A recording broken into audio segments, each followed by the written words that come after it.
Kalau kita lapar, itu keinginan kita itu makan enak apa asal makan? Tentu jawabannya asal makan yang sehat. Tapi kalau nuruti nafsu kita, makannya yang enak, teman makan ya enak, terus di warung yang favorit. Ini kan satu kebodohan. Kenapa untuk makan saja butuh definisi sekian banyak? Yang kita harus kecewa, warung favoritnya bisa sudah tutup, atau kita ke sana harus macet, ribet. Yang benar-benar arif dan bijaksana itu adalah al-istighna anisya. Sesuatu yang tidak mendesak itu jangan jadikan kebutuhan. Sehingga kalau kita puasa misalnya, semua makanan itu enak karena kita sangat lapar. Sehingga Abul Qasim Al-Junaidi ketika ditanya, ma'idamu to'am, lauk makanan itu apa? Jawabannya lucu, alju, lapar. Kalau kamu lapar ya semuanya enak. Ini sudah mulai hilang. Kita bilang makan enak itu ya sate, ya gulai, ya pizza yang kita senang. Akhirnya apa? Untuk nikmati nikmatnya Allah itu kita jadi ribet. Apalagi yang orang-orang fasik harus ditemani perempuan yang tidak halal misalnya, atau harus ada ajudan, ribet. Nah pertanyaannya, orang yang ribet sama yang nggak ribet itu pinter mana? Pinter yang nggak ribet.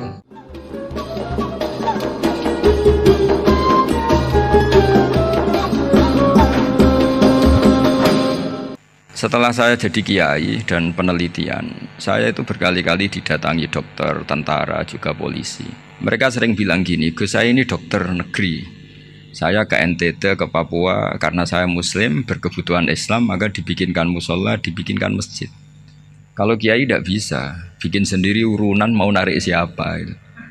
Mau narik tarikan di jalan yang mau nyumbang siapa. Tapi kalau kebutuhan negara, karena tugas negara, ya difasilitasi negara dan tidak dianggap misionaris karena negara. Begitu juga di beberapa negara yang non muslim kayak di Argentina, di Venezuela, itu ada masjid, ada kajian Islam ya karena duta besar. Dan itu aparat negara. Disinilah kearifan para ulama berkoalisi dengan umarok dengan makna yang positif bahwa agama ini harus ditopang umarok, sistem negara. Tentu di situ ada tentara, ada polisi, ada macam-macam. Kita sebagai kiai juga nggak berdaya di depan para bandar narkoba apa-apa kalau nggak ada BNN. Kita mau apa dengan korupsi kalau nggak ada KPK. Sehingga kearifan para guru-guru kita, mulai Mbah Maimun, bapak saya sendiri, NU, Muhammadiyah, semua ormas-ormas Islam itu pasti maulah kerjasama. Karena kita siapa ya? Kalau nggak kerjasama. Dan di antara pesan Rasulullah SAW adalah yaduwahi ma'al jamaah. Jadi apa ya, kebersamaan itu sudah berkah. Fa inna yadallahi ma'al jamaah. Jadi berkah. Lalu kenapa saya kalau ngaji bawa kitab? Ini agak sebetulnya itu lazim. Lazim itu suatu yang harus.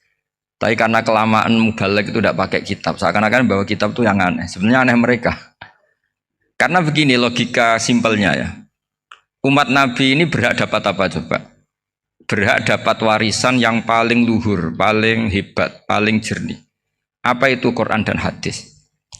Pertanyaannya, siapa yang paling punya hak otoritatif untuk menerangkan Quran hadis? Ulama. Ulama yang mana? Ya yang kapabel, yang sudah diakui dunia kayak Imam Ghazali, Imam Bukhari, Imam Syafi'i. Artinya kalau kita tidak pakai materi itu ulama mendapat pikiran kita, bukan mendapat pikiran mereka. Saya ulang lagi, kalau kita tidak pakai materi yang otentik, yang orisinil, umat ini mendapat pikiran kita, bukan pikiran mereka. Maka saya berusaha supaya teman-teman atau semua umat Islam dapat pikiran-pikirannya Imam Ghazali, pikiran-pikiran Imam Bukhari, pikiran-pikiran Abul Qasim Al-Junaidi, kejernian-kejernian Abu Yazid Al-Bustami. Kejernian itu diantaranya adalah misalnya makalah yang menurut saya itu makalah yang super. Jadi untuk ngadepi krisis karena COVID atau karena apalah. Itu lama dulu sederhana sekali. Beliau punya rumus yang mungkin jarang didengungkan orang, tapi saya akan kampanye rumus ini. Al-istighna, hakikatul istighna, itu adalah al-istighna anis syai' labihi. Jadi pemenuhan kebutuhan yang sebenarnya adalah kita berusaha menghindari sebanyak mungkin kebutuhan yang sekunder, yang enggak penting. Bukan memenuhi semua yang kita inginkan. Jadi misalnya begini ya, kalau kita lapar, itu keinginan kita itu makan enak apa asal makan? Tentu jawabannya asal makan yang sehat. Tapi kalau nuruti nafsu kita, makannya yang enak, teman makan ya enak. Terus di warung yang favorit. Ini kan satu kebodohan. Kenapa untuk makan saja butuh definisi sekian banyak? Yang kita harus kecewa, warung favoritnya bisa sudah tutup. Atau kita ke sana harus macet. Ribet. Yang benar-benar arif dan bijaksana itu adalah al-istighna anisya. Sesuatu yang tidak mendesak itu jangan jadikan kebutuhan.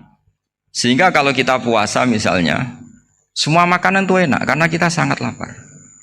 Sehingga Abul Qasim Al-Junaidi ketika ditanya, ma'idamu to'am, lauk makanan itu apa? Jawabannya lucu, alju, lapar. Kalau kamu lapar ya semuanya enak. Ini sudah mulai hilang. Kita bilang makan enak itu ya sate, ya gulai, ya pizza yang kita senang. Akhirnya apa? Untuk nikmati nikmatnya Allah itu kita jadi ribet. Apalagi yang orang-orang fasik harus ditemani perempuan yang tidak halal misalnya, atau harus ada ajudan, ribet. Nah pertanyaannya, orang yang ribet sama yang nggak ribet itu pinter mana? Pinter yang nggak ribet. Nah ini kearifan-kearifan yang mulai hilang. Lalu siapa yang bisa mewarisi itu? Ya ulama. Jadi ulama itu cara berpikir sebenarnya simple. Makanya mereka sering kalau tahajud itu, di antara makalah Sayyidina Ali paling terkenal dan yang menjadikan beliau punya derajat yang luar biasa itu adalah kafani izzan antakuna li robban wa kafani fakhron an akuna laka abdan.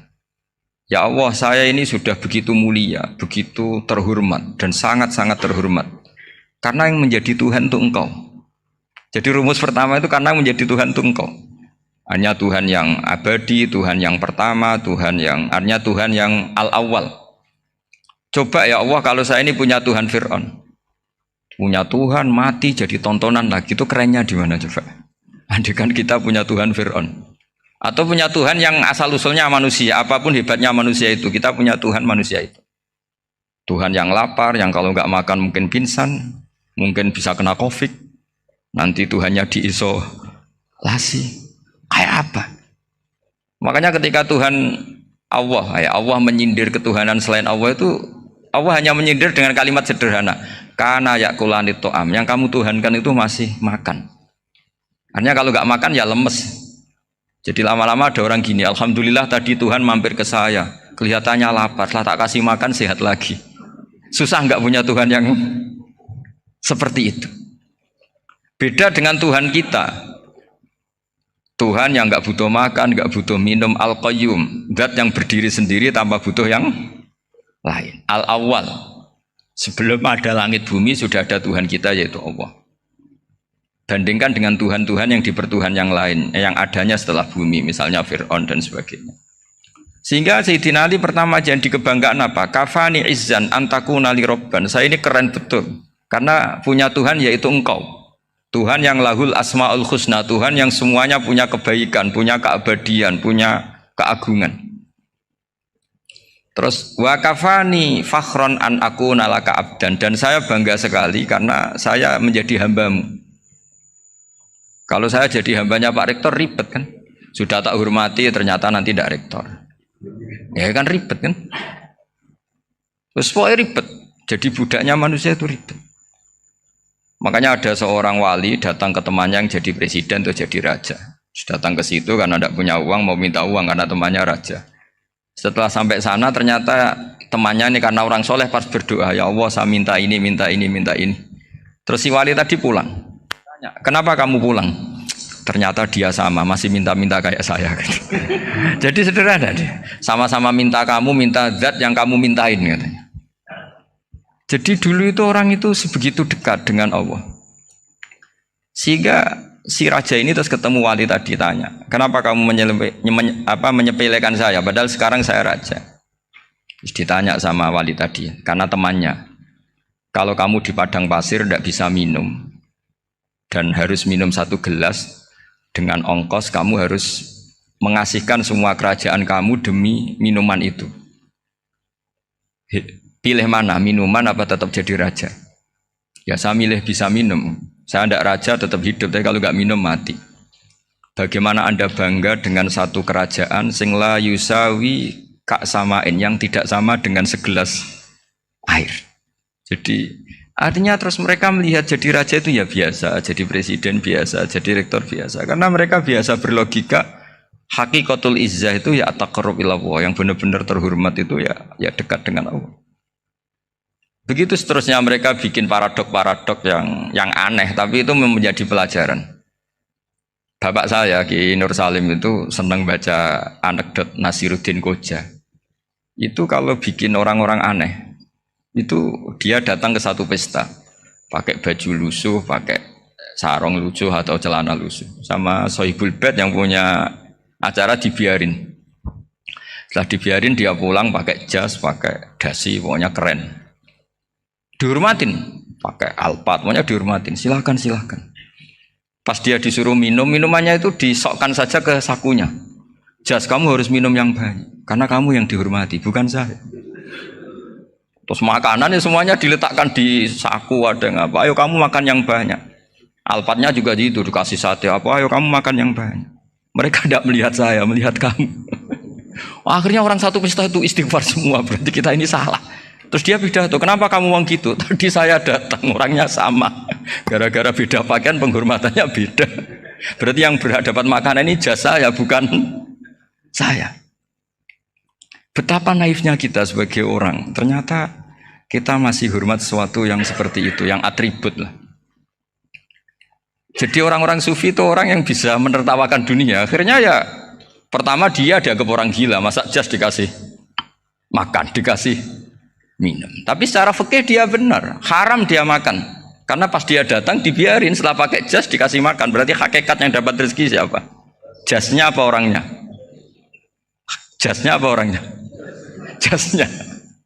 Jadi itu orang-orang sufi, kearifan orang-orang dulu itu bisa ngelola hal-hal yang keseharian menjadi luar biasa.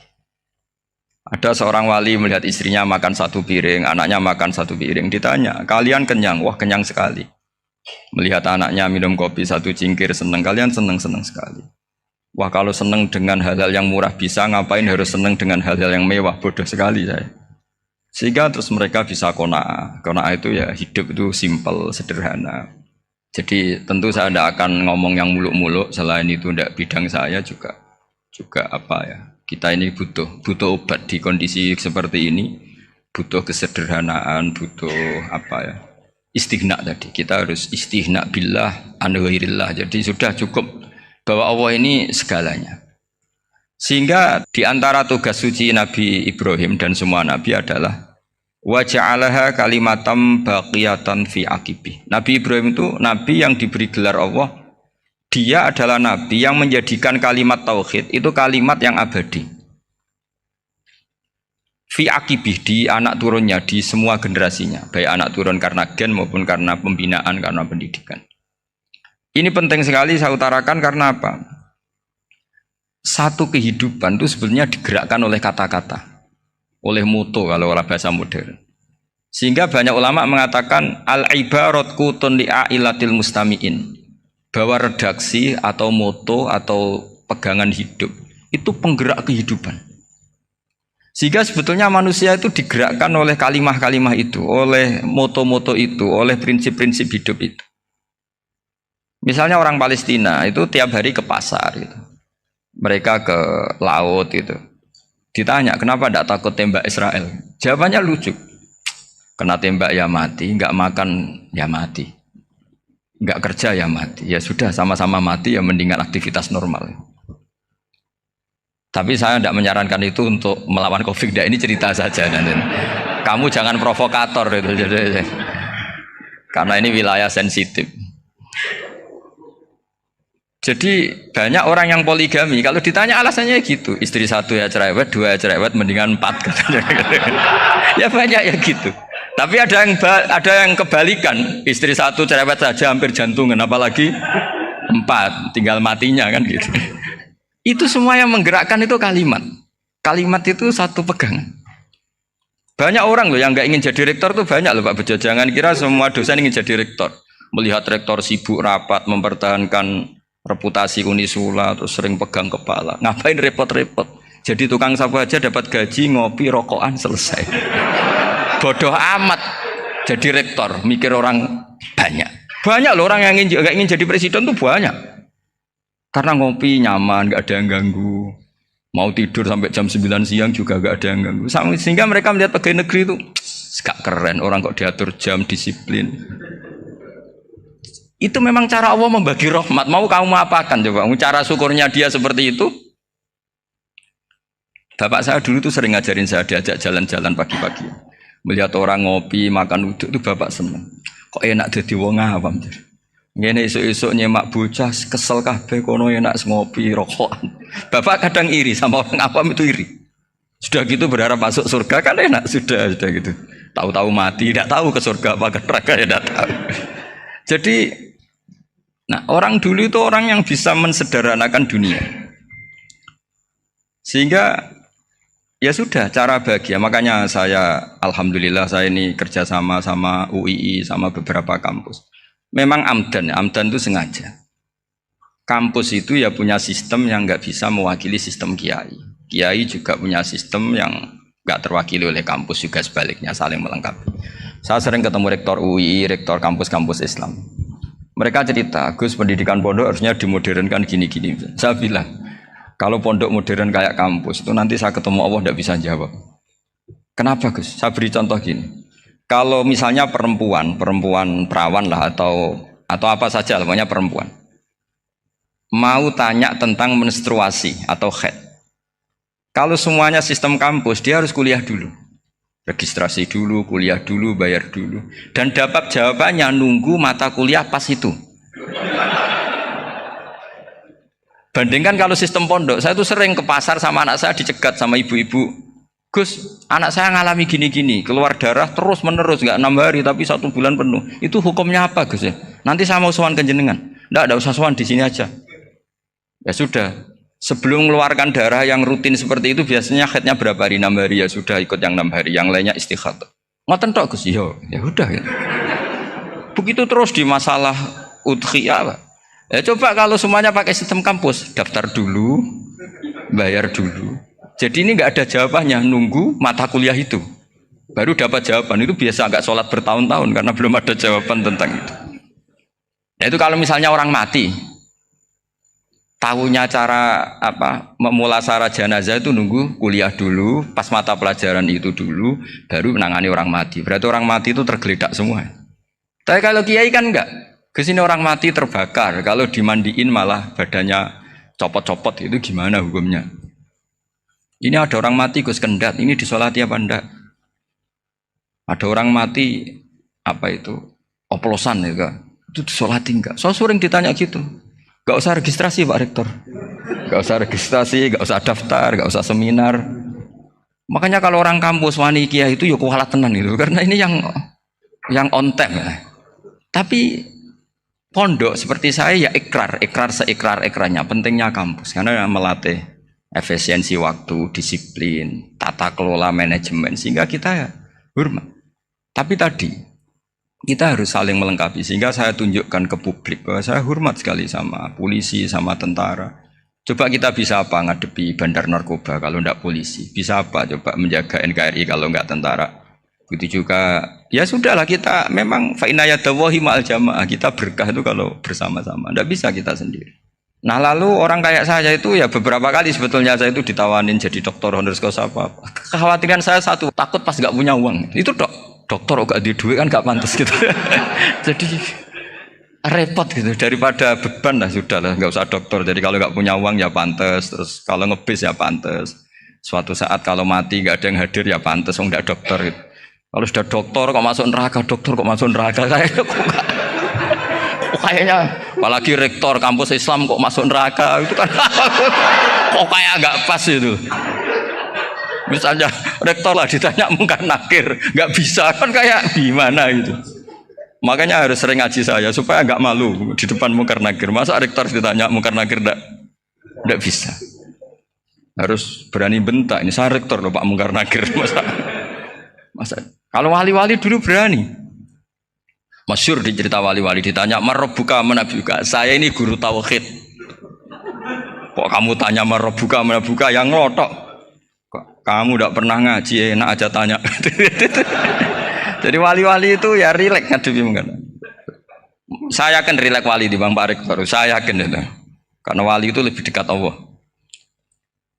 Sehingga orang dulu itu, saya ulang lagi ya, ada satu kearifan namanya hidup itu apa? Hidup itu adalah cari sebanyak mungkin supaya hidup itu tidak tergantung pada banyak hal. Sehingga misalnya cara berpikir orang-orang modern itu sebenarnya banyak orang-orang ilmuwannya nggak ngagumi Amerika. Bukan karena angkuh ndak. Untuk mempertahankan kebesaran negara sebesar itu, kebutuhan listriknya besar, kebutuhan tentaranya besar, kebutuhan apa? Sementara negara kayak Venezuela atau Swiss kebutuhannya ada banyak. Pertanyaannya, yang tergantung dengan banyak hal sama yang tidak tergantung banyak hal, itu pinter mana? Kalau dibalik pertanyaannya gitu, negara-negara maju itu tidak keren kalau dibalik pertanyaannya. Orang yang untuk mempertahankan eksistensinya banyak, butuh banyak hal, dengan yang tidak butuh banyak hal, itu pinter mana? Orang yang bahagianya nunggu jadi dokter, nunggu jadi kiai besar, kiai viral, dengan orang yang bahagia cukup dengan ngopi, itu pinter mana? Tapi kalau dibalik pertanyaannya, orang yang tahunya nikmat hanya kopi, dengan nikmat yang banyak, pinter mana? Makanya Mbah Mun tuh kalau guyon itu lucu. Aku iku sakake ambek wong desa sing mlebu swarga. Saya dulu eskal mlebu swarga kok disakeni.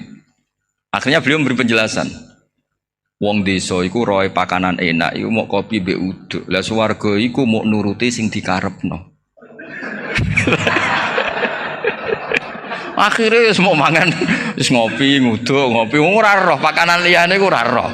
Nasi mandi yo ora roh, pizza yo ora roh apa-apa. Terus saya bilang, wah lah niku nak nganti selera tentang wanita cantik. Iku juga sederhana. Rontok pesek ya wis cantik, rontok ireng ya wis. Apa bidadarinya seperti itu karena saking enggak pengalamannya. Jadi surga itu kan nuruti apa yang diinginkan. Kira-kira keinginan orang kampung kalau di surga itu apa coba? Makanan apa coba? Ya nak senengnya ketemel gemblong itu. Artinya malaikat lebih suka nangani surganya orang-orang kampung di Bang Pak Rektor. Ini sudah ribet ini. Makanan apa saja sudah harus dicoba ya. Terus kalau di mall tahu orang macam-macam, seleranya macam-macam pasti. Enak mana kalau sampai jadi malaikat pelayan surga? Suka ngelayani orang kampung apa yang orang kota? Orang kampung kan. Jadi ya itu guyon tapi itu menjadi pikiran kita bahwa orang yang banyak kebutuhan itu sebetulnya banyak kebodohannya karena menggantungkan kebahagiaannya dengan banyak hal. Makanya Imam Syafi'i ngendikan istighna itu apa? Al istighna anisya'i. Yang dikatakan kecukupan adalah berusaha sebanyak mungkin banyak hal tidak kamu butuhkan. Bukan memenuhi semua kebutuhan kamu karena nafsu kamu ini tidak ada batasnya gitu. Kalau kamu penuhin nggak akan selesai. Itu ada perempuan yang kurang cantik itu minta doa saya, Gus doain suami saya kaya, terus tak guyonin, terus nggak minta. Kalau suami kamu kaya, yang pertama dirubah itu apa? Rumah supaya rumah saya bagus. Kedua apa? Mobil supaya mobil saya bagus. Nanti yang dievaluasi itu kamu. Mobil bagus, Alphard, rumah mewah, istrinya kamu pasti itu dievaluasi. Langsung nggak usah sudah gini aja kan. Jadi pertama yang dievaluasi itu kaya itu coba kalau suami kaya itu yang dievaluasi pertama rumah ya, rumah ganti. Setelah itu apa? Mobil. Kira-kira berikutnya akhirnya sudah aku nggak jadi. Nabi Ibrahim itu pernah minta umur panjang, keren umur panjang. Sama Allah nggak dijawab. Datang orang tua gitu mertamu ke Nabi Ibrahim, terus disuguhi dikasih kurma. Apa itu? Kok kurma apa? Anggur yang sudah matang sekali, sudah dimakan. Setelah dimakan meler keluar lagi, dimakan lagi meler lagi. Terus Nabi Ibrahim masuk lagi ke kamar. Ya Allah, doanya tak cancel. Nanti kalau saya tua kayak itu. Jadi Allah itu nggak jawab langsung tapi ngirimkan itu. Akhirnya ya Allah nggak jadi. Nanti takut itu. Saya pernah ngalami jadi kiai tadi ada ibu-ibu ya nggak pati cantik lah. Suaminya tuh miskin sekali. Minta doa saya supaya kaya. Bareng tak kasih pertimbangan itu udah nggak usah nggak jadi. Jadi itu kearifan. Tapi kearifan ini harus kita tanamkan. Saya nggak bisa membayangkan Indonesia yang besar ini. Andai kan tidak ada qanaah. Nerimo ing pantum. Coba sekarang ada COVID. Andai kan Indonesia tuh kayak Perancis. Saya beberapa kali punya tamu orang yang hidup lama di Perancis, bahkan dapat istri orang Perancis. Itu dulu gak begitu mencintai Indonesia. Tapi setelah di Perancis 2 tahun, wah Indonesia hebat. Di Perancis tuh kata dia kalau cerita, semua kebutuhan masyarakat itu dibebankan ke negara. Apa saja minta negara, apa saja nyoal negara. Sementara Indonesia, coba kalau Indonesia mengalami seperti ini kok tidak ada konaan rimo ing pantum, bisa kios Indonesia. Orang miskin nyalahkan negara, kelaparan nyalahkan negara, apa saja. Tapi barokahnya dididik kiai jogeman nyalahno wong liya. Urip pun romo ing pandum, diame. Sampai gak ngerti kalau Covid. Banyak tuh orang-orang kampung itu, orang lugu-lugu itu. Mbah niki saking Covid, salam ning Covid, muga-muga umure panjang. Dikira Covid itu nama orang yang ahli sosial itu. Mbah niki dana saking Covid. Matur nuwun sampekno salamku, muga-muga umur panjang. Bingung kan yang nganterin ini. Ini gimana yang mau menjelaskan? Memang nggak paham. Ribet kan. Tapi saya pastikan bahwa dengan keadaan seperti ini kita bahagia, kita stabil, itu jelas barokahnya kalimat tadi, moto tadi atau pegangan hidup tadi. Makanya disebut al-ibarat qutun li ailatil mustami'in, bahwa redaksi atau kata-kata atau pegangan atau filosofi hidup, apalah namanya itu adalah penyemangat. Penyemangat. Karena kata-kata ini memang luar biasa. Ketika sahabat perang demi kebenaran, zaman itu ya pasti benar karena yang dibela Nabi. Dulu itu kan enak zaman Nabi, yang dibela mesti benarnya, musuhnya mesti salahnya. Sehingga dulu itu memang harus tegas. Kalau sekarang mau tegas gimana? Yang kamu bela tidak mesti benar, musuhnya tidak mesti salah. Ribet kan kalau misalnya saya tukaran sama Pak Rektor, kamu mau bela mana kan bingung. Saya tidak mesti benar, saya tidak Nabi. Pak Rektor apalagi nggak mesti benar lagi kan? Ribet kan? Jadi kalau kita mau perang sekarang itu mau pede gimana? Enggak. Makanya banyak ulama sekarang tuh mau tegas tuh nggak berani karena ya banyak hal yang abu-abu lah wilayahnya. Misalnya pilihan presiden atau pilihan bupati, pilihan menteri. Kamu mati-matian bela itu, yang kamu bela tidak mesti benar, musuh kamu tidak mesti salah. Misalnya pilihan bupati, wah ini kabupaten ini baik kalau bupatinya ini, yang satu bilang ini, terus tim suksesnya kamu tanya, kamu yakin? Ya tidak juga. Lah kenapa semangat? Kan saya botohnya, paling alasannya ya itu aja, bukan yang lain. Beda dengan zaman Nabi, nabinya mesti benar, Abu Jahalnya mesti salah. Kan enak aturan mainnya jelas. Singkat cerita dalam perang itu banyak sahabat yang ngalami luka, ngalami apa gitu. Kemudian curhat ke Nabi, ya Nabi gara-gara derekkan jenengan, ngikuti jenengan saya harus ngalami seperti ini, seperti ini. Ngiranya orang itu diapresiasi sama Allah keluarnya. Ternyata sama Allah gak diapresiasi. Malah diturunkan ayat intakunu ta'lamuna fa innahum ya'lamuna kama ta'lamun wa tarjuna minallah malah yarjun. Kalau kamu sakit karena perang, orang-orang kafir itu ya sakit. Itu saja berani padahal demi kekafiran. Wa tarjuna minallah malah yarjun. Padahal kamu punya nilai lebih yaitu berharap kepada Allah yang mereka tidak punya. Saya jadi kiai itu ya kadang mangkel. Karena yang benci ya benci, yang seneng itu ngel-ngel loh kayak Pak Bejo. Jadi semuanya ribet. Nah iya, yang benci ya ganggu, yang seneng ya ganggu, tambah nemen. Seribet. Tapi kalau sudah ingat bandar narkoba, mereka berhadapan dengan polisi, kadang ditembak karena kesalahannya terlalu fatal. Antar persaingan mereka juga bisa tembak-tembakan karena merebut pasar narkoba. Itu saja mereka berani. Kok kita yang jadi kiai kadang dicium tangannya, dihormati gak berani, hanya takut apa ya, musibah-musibah kecil atau problem-problem kecil.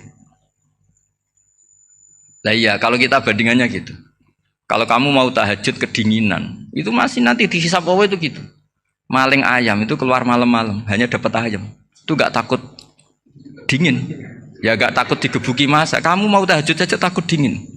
Makanya nanti hisapnya orang soleh itu nanti dijajarkan orang dolim. Terus diperbandingkan. Wah itu habis kamu kalau itu. Jadi misalnya Unisula mau rapat, tapi ini malam, kalau malam dingin nanti sama masuk angin. Wah, anak-anak pang di perapatan aja berani kamu. Kalau sudah perbandingannya gitu tuh ribet kita nanti. Makanya itu kalimat itu moto atau filosofi hidup. Sehingga diulang lagi nasihat itu. Iyam saskum korhun fakodu masal koma korhum mislu. Kalau kamu kena luka, orang-orang yang nggak benar juga akan kena luka. Itu aja berani demi ketidakbenaran. Masa kamu demi kebenaran nggak berani? Akhirnya orang itu, ya itu kalimat, itu heroik. Makanya kita ini penting ya, makanya tadi himne Unisula dimulai kalimat thayyibah. Karena kalimat ini yang menjaga kita kalimat ini. Misalnya tentang Tuhan. Kenapa orang Islam imannya kokoh seperti ini, termasuk yang sudah hidup di Amerika, di Australia, di mana-mana. Itu ya barokahnya ajaran atau barokahnya kalimah. Saya sebut kalimah saya pakai bahasa santri. Karena la ilaha illallah itu dalam tradisi santri disebut kalimatu haqqin alaiha nahya wa alaiha namut wa alaiha nub'ats. Ada yang riwayat wa biha nub'ats insyaallah taala minal aminin. Kenapa mereka di mana-mana meskipun sekolah di Amerika, di Australia, bahkan di Uni Soviet tetap mukmin? Itu barokahnya ajaran yang benar. Allah itu siapa? Tuhan. Tuhan itu sifat dasarnya apa? Awal. Dia harus wujud awal sebelum makhluk yang lain. Sehingga ketika ada negara yang maju, yang tertib, manajemennya tertib, masyarakatnya makmur, tapi punya Tuhan yang tidak seperti itu, tidak awal, itu sudah gak nyaman. Karena ndaklah keren Tuhan saya, karena Tuhan saya itu al-awwal, zat yang pertama. Tuhan saya keren lah, zat yang nggak mati. Tuhan yang nggak mati, yang nggak pernah mengalami kematian. Sehingga tontonan atau yang dilihat kenikmatan-kenikmatan yang lain ini tidak mengubah dia pendirian tentang Tuhan. Karena mantapnya satu kalimat tadi bahwa Tuhan itu ya harus satu, harus awal, harus tidak mati, tidak rusak, tidak mengalami apa-apa yang membahayakan. Sehingga ketika ditawarin Tuhan yang lain, meskipun menjanjikan secara finansial atau kemakmuran, mereka gak tertarik. Itu coba, itu barokahnya makmur apa barokahnya ajaran? Barokahnya ajaran. Sering negara Islam itu kalah makmur dengan mereka, tapi barokahnya ajaran ini tetap apa? Tetap Islam. Makanya Nabi Ibrahim, Nabi yang sukses bikin waja'alaha kalimatam baqiyatan fi aqibi. Sehingga kita ini bekti sama orang tua misalnya, itu ya karena ajaran. Suwargamu itu karek wong tuamu. Nak wong tuamu ridho, Allah ridho. Nak ora ridho, Allah ora ridho. Ridho wa fi ridhol walidain wa sakhatu wa sukhtu wa fi sakhatil. Sehingga ketika ada orang tua yang agak brengsek gitu, anak-anak tetap hormat. Punya orang tua yang miskin, yang sudah miskin, tukang tombok nomor, banyak kan di kampung gitu. Ya tetap hormat. Coba kalau dari awal kita ngajari orang tua kamu hormati ya, kalau baik, kalau tidak usah. Bisa geger Indonesia. Tapi barokahnya ajaran-ajaran itu Indonesia tertib karena ada ajaran. Nah ini di sini pesantren dan Unisula semua harus berkontribusi membuat ajaran yang benar itu adalah ciri utama Islam. Sehingga Islam ini dimulai dengan ajaran kalimatu haqqin alaiha nahya wa alaiha namut. Sehingga kita tenang seperti ini. Saya ini termasuk kiai yang tenang. Meskipun kata orang banyak saya ini kiai besar, tapi termasuk kiai yang paling tenang. Termasuk yang paling tenang. Karena saya ini pakai mazhab orang-orang hebat. Saya berkali-kali cerita, orang kayak Imam Syafi'i itu orang yang luar biasa. Saya berkali-kali cerita, orang yang tadi nyium tangan kamu ya Imam Syafi'i, di belakang tuh ngerasani kamu, menghujat kamu. Jawabannya enak saja. Berarti saya alhamdulillah orang yang wibawa. Buktinya di depan saya nggak berani. Jadi enteng saja. Diceritain sebagian kampung, sebagian separuh dari warga kamu itu nggak suka kamu. Ya bagus lah nggak suka saya, nggak akan utang duit saya. Di mana-mana orang utang tuh karena teman dekat. Kalau nggak seneng pasti minimal nggak utang, nggak pinjam mobil, nggak pinjam apa. Berkah mana yang seneng sama yang gede? Jadi dianggap enteng saja. Semua yang dialamin dianggap enteng saja. Misalnya punya istri pemarah, ya baguslah marahin suami. Kalau marahin tonggo malah ribet. Jadi kamu harus terima kasih kalau dimarahin istri. Baguslah marahin saya mah, kalau marahin tonggo ribet. Jadi enteng saja. Tapi kita sekarang tuh karena nafsu ya, sehingga menghadapi hidup ini ribet. Ulama dulu kalau mau mati itu senengnya bukan main. Sudah lama saya ini ingin nggak maksiat. Kayaknya nggak maksiat paling efektif itu mati. Ya tidak apa-apa Gusti, kalau sebaiknya mati ya mati aja. Enteng saja. Jadi melihat kematian itu akhir dari segala keburukan atau potensi keburukan. Apapun baik kita sekarang, suatu saat mungkin kita nggak baik. Yang bisa menghentikan ketidakbaikan atau potensi ketidakbaikan itu apa coba? Mati kan? Berarti mati itu mengerikan apa menyenangkan? Mesti kamu tidak berani menjawab. Meskipun secara ilmu kamu berani, tapi secara rasa agak berani kan? Saya ulang lagi ya, yang bisa menghentikan keburukan atau potensi keburukan itu apa coba? Apa? Kematian. Berarti kematian itu menyenangkan atau menyusahkan? Apapun kamu tidak berani jawab karena kamu agak-agak duniawi itu kelihatannya. Tapi secara ilmu, kamu tahu kan kalau mati itu tidak buruk-buruk banget. Karena apa? Itu akhir dari segala keburukan. Sehingga Nabi ngajarkan kalimat itu begitu luar biasa. Allahumma ahyini maka natil hayatu khairan li wa tawaffani maka natil wafatu khairan li. Nabi melihat dunia itu begitu indah. Ya Allah, kalau saya ini hidup, anggap saja hidup ini ziyadatan li fi kulli khairin, menjadi modal saya menambah segala kebaikan. Jika suatu saat saya mati, anggap mawon rohatan li min kulli syarrin, itu akhir dari segala keburukan saya. Sehingga mati hidup ya baik karena di situ kita bisa berkontribusi beramal soleh. Mati juga baik karena mengakhiri segala keburukan. Nabi nate ngendikan lagi, ajaban li amril mukmini inna amrohu kullahu khair. Orang mukmin itu mengagumkan, semuanya baik. In asobathu na'ma syakara fakana khairan lah. Kalau baru dapat nikmat, dia syukur, maka itu baik. Wa in asobatu dharra sabara. Kalau dapat masalah mereka sabar, itu juga baik. Sehingga orang mukmin dua sisinya pasti baik. Itu juga kalimat, maksudnya moto atau pegangan hidup. Nah berikut ini saya beri contoh, ini kenangan saya, ini contoh terakhir. Masalah jadi orang terkenal maupun tidak.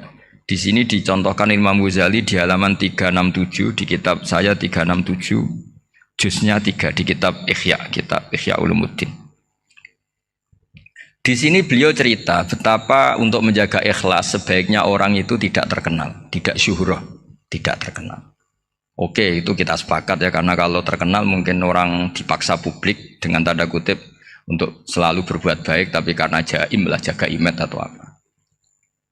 Tapi ketika dibalik pertanyaannya, kamu rela yang terkenal itu orang nggak benar, sementara yang orang benar itu nggak terkenal. Lalu masyarakat taunya yang tidak benar. Kalau pertanyaannya dibalik gitu, orang baik wajib terkenal enggak? Kalau pertanyaannya dibalik seperti itu. Dokter yang benar tidak terkenal, yang malpraktek terkenal. Kamu ingin kondisi seperti itu? Gak ingin kan? Kampus yang bagus gak terkenal, kampus yang bagus gak terkenal, yang gak bagus. Nah, artinya apa? Gara-gara olah kata, olah pikiran, ini logika jadi rubah. Lagi-lagi apa? Jawaban itu ada di kata-kata sebetulnya. Makanya bab-bab seperti ini tidak usahlah kita berdebat, berpolemik. Sebaiknya orang itu humul, menutup diri, apa sebaiknya orang terkenal, itu nggak perlu seperti itu. Sudah terserah Tuhan saja. Makanya saya mulai dulu ngaji sampai sekarang itu ya tidak punya punya ikon tertentu atau punya website tertentu, enggak. Sudah terserah pangeran. Sudah, saya juga tidak sok suci materialistik atau enggak, ya tidak mikir saya. Bukan apa-apa ya, karena saya ini kiai, jadi biasa urusannya sama Allah, tidak sama makhluk. Jadi pusing kalau sama sarah-sarahnya makhluk itu pusing. Meskipun rektor kalau nasihati saya pasti tidak saya terima, itu tetap makhluk, itu sudah ada ngefek kalau saya itu sudah ada itu. Bukan karena saya sombong, ya memang makhluk betul gitu, bukan. Cuma nasibnya bejo aja, tapi makhluk tetap makhluk. Saya beri contoh ya. Ini makalah yang ditulis Imam Ghazali. Ya. I'lam aslahakawah anna aslal jahwa intisarus sayyid atau sayyidi wal istihar bahwa mazmum itu. Balil mahmudu al-khumulu illa man saharahu wa ta'ala linasri dini min ghairi takallufi talabi syuhrati minhu. Jadi kalau kamu ingin ibadah kamu selamat, ya kamu jangan terkenal. Tapi resikonya adalah Kalau kebaikan itu tidak terkenal, maka nggak dikenali. Kalau nggak dikenali, berarti masyarakat hanya punya percontohan yang tidak baik, karena yang baik tidak terkenal. Jadi itulah ulama-ulama dulu. Jadi apa-apa itu dibanding-bandingkan. Kemudian nanti kelihatan, jawabannya itu kelihatan. Jadi ulama dulu itu biasa ngarang misalnya afatun nikah, sisi negatifnya nikah. Harus ngurmat istri, harus macam-macam, kalau terlantar itu ya dosa. Seperti tadi Pak Marsudi cerita, kalau orang ngapalkan Quran itu takut lupa, kalau lupa itu jadi dosa. Pertanyaannya, kalau semua orang takut lupa, takut dosa, semua orang nggak hafal Quran karena potongan-potongan lupa. Cara berpikir tidak seperti itu. Kalau berpikir ya namanya hafalan ya inginnya hafal, kan nggak ingin lupa. Lah nanti kalau takdirnya lupa karena hal-hal yang dimaklumi oleh syariat itu enggak yang termasuk dosa. Yang dosa itu lupa takliwiri udhrin syar'iyyan, lupa yang tidak ada sebab yang apa? Syar'i. Tapi lupa bawaan EQ-nya tidak bagus. Lupa bawaan sering dibentak. Oh itu enggak masalah karena bawaannya orang tertekan itu ya lupa. Coba kamu hafal Quran, terus punya kredit jatuh tempo. Pas hari itu aku yakin enggak cerdas sudah. Itu bawaannya orang tertekan tuh pasti lupa. Jadi ya saya teruskan ya. Jadi terus ada makalah yang sangat bagus sekali tentang itu. Saya baca ya. Wa yadullu ala dzalika anna Allah azza wa jalla amaral anbiya'a bi idharil amali lil iktida wa khassahum bi mansibin nubuwah. Wala yajuzu ayyudhanna bihim annahum khurrimu afdolal amalen. Jadi orang yang terlalu mendewa-dewakan khumul itu menutup diri. Oke itu baik, karena dengan khumul, dengan menutup diri Anda tidak riya, Anda tidak pamer. Tapi kata Imam Ghazali, kamu juga harus ingat, di antara syaratnya Nabi itu harus mengumumkan kalau beliau itu seorang Nabi. Harus memaklumatkan kalau beliau seorang Nabi, supaya bisa diikuti. Caranya sholat harus diumumkan, sehingga Nabi itu mengatakan harus jamaah. Karena dengan cara jamaah itu bisa shollu kama ra'aitumuni usolli. Coba kalau Nabi sholatnya nggak diperlihatkan, kamu harus sholat yang benar. Caranya gimana ya Rasulullah? Itu rahasia. Bingung nggak kira-kira? Bingung nggak? Ya misalnya amal rahasia selalu lebih baik. Terus ada pertanyaan, Nabi ngendikan kamu sholat yang benar. Caranya gimana Nabi? Ya itu rahasia. Terus gimana coba? Tapi Nabi ngendikan apa? Shollu kama ra'aitumuni usolli. Ya sudah kamu sholat, niru saya sholat. Berarti Nabi sholatnya diperlihatkan apa disembunyikan? Diperlihatkan. Jadi begitu juga saya berkali-kali bilang, orang tahu kalau itu bidan ya berdasar tulisan itu bidan. Tahu kalau itu dokter gigi ya itu dokter gigi. Jangan sampai gara-gara tidak ada tulisan mau beli alat bangunan di dokter gigi, mau periksa gigi di toko bangunan. Gara-gara apa? Nggak ada maklumat. Nah, di sini ulama-ulama selalu memaklumatkan dirinya. Termasuk Imam Ghazali ketika ngarang kitab dinamai Ihya Ulumuddin, bahwa kitab ini bisa menghidupkan ilmu-ilmu agama yang mulai hilang. Begitu seterusnya. Jadi ini ngaji ya. Jadi orang itu harus ngerti. Jadi jangan nuruti emosi sendiri atau logika sendiri. Bahwa saya suka humul, ya monggo, agama Islam menyediakan sarana itu. Uzlah itu ya punya sisi kebaikannya sendiri. Tapi syuhrah terkenal asal tidak nuruti nafsu juga punya sisi kebaikannya sendiri. Setidaknya umat ini punya satu master kebaikan yang mudah diakses. Tapi tadi saya ulang lagi, jangan karena hadun nafsi, jangan karena kepentingan pribadi. Makanya di sini disebutkan wa yadullu ala dzalika ay ala syuhrah anna wa ta'ala amarul anbiya bi idharil amal lil iktida. Allah selalu memerintahkan para nabi kalau ngamal kebaikan ya harus dimunculkan supaya bisa ditiru. Yaitu tadi kita tidak bisa bayangkan kan kalau misalnya Nabi menyuruh kamu harus sholat yang benar, kemudian sholatnya Nabi sembunyi. Kalau ditanya, Nabi saya niru siapa? Wah itu rahasia, kamu nggak boleh lihat sholat saya takut tidak ikhlas. Ribet kan? Sehingga jamaah itu statusnya tetap harus. Nah bedanya harus ini ulama berpendapat harus yang apa? Fardu kifayah. Tapi fardu itu maknanya harus. Tapi bukan berarti kalau nggak jamaah sholatnya nggak sah, nggak. Tetap tapi statusnya jamaah tetap apa? Harus. Nah barokahnya harus ini orang yang baru sholat, sholatnya langsung bener karena ada yang diikutin. Coba kalau mantan dukun baru sholat terus sholat sendiri, itu mesti mirip mantra itu. Karena dia tidak ada master percontohannya. Tapi barokahnya ada master, orang paling bodoh pun kalau sholat ya bener, karena standar ada komandonya, ada imamnya. Sehingga Imam Ahmad malah berpikir keras, syarat sahnya sholat itu harus jamaah. Cara pikirannya Imam Ahmad keras sekali beliau. Sehingga kalau orang sholat sendiri kok ada orang lain yang maunya berjamaah harus bayar, orang itu harus bayar demi sahnya sholat. Itu madzhabnya Imam Ahmad. Tapi kalau madzhab Syafi'i hanya mengatakan fardu kifayah, yang kalau satu komunitas, jadi tak baca lagi biar dapat berkahnya Imam Ghazali, asirru afdalu minal alaniyati.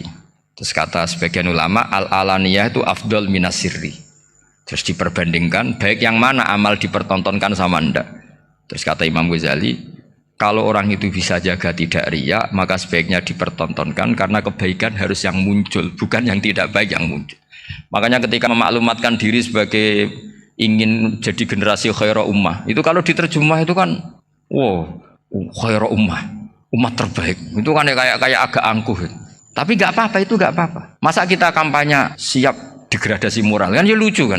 Masa jualan gitu kan ya lucu. Kita memang ingin mengkhidmati ummah, berbakti dengan umat, membantu supaya jadi generasi khaira ummah. Nggak apa-apa, dimaklumatkan supaya dengan itu umat punya sarana. Oh kalau ingin jadi khairul ummah kuliah di sini. Jangan lalu enggak gitu. Ya sama kita dokter, maklumatkan saja dokter gigi, dokter kandungan, dokter bedah. Sehingga orang kalau mau bedah ya jangan ke dokter kandungan. Jadi barokahnya maklumat ya. Jadi saya mohon sekali ini, saya sendiri sebetulnya orang yang enggak siap terkenal sebetulnya, tapi ya sudah terserah Allah saja. Kalau itu cara Allah menyebar kebaikan ya monggo, pokoknya kita tawakal saja sama Allah Subhanahu wa taala. Saya kira demikian. Assalamualaikum warahmatullahi wabarakatuh.